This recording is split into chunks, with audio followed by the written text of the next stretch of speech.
திர்மிதி ஷரீஃபில் வரக்கூடிய ஹதீஸ், Abdullah bin Abbas ரலியல்லாஹு அன்ஹு அவர்கள் கூறுகின்றார்கள், ஒரு நாள் நான் நபிக்கு பின்னால் அமர்ந்திருந்தேன். அப்பொழுது நபி அவர்கள் கூறினார்கள், இப்னு அப்பாஸே, உனக்கு நான் சில வார்த்தைகளை சொல்லித் தருகின்றேன்.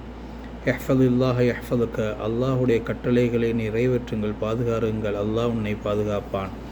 இஹ்ஃபதுல்லாஹ தஜிதுஹு துஜாஹக, அல்லாஹுடைய கட்டளைகளை நீங்கள் பாதுகாருங்கள், அல்லாஹ் உனக்கு முன்னாலும் அல்லாஹுடைய உதவி, அல்லாஹுடைய நெருக்கம் உங்களுக்கு முன்னால் கிடைக்கும் என்பதாக கூறினார்கள்.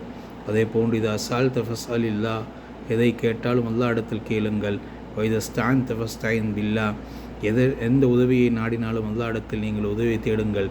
அதே போன்று முழு உலகமும் சேர்ந்து மனிதனுக்கு ஏதாவது ஒரு பிரயோசனத்தை ஏற்படுத்த நாடினாலும் அல்லாஹ்வுடைய கதா கதிரில் எது எழுதப்பட்டிருக்கின்றதோ அதைவிட அணுவளவும் அவருக்கு அதிகமாக பிரயோசனம் கொடுக்க முடியாது.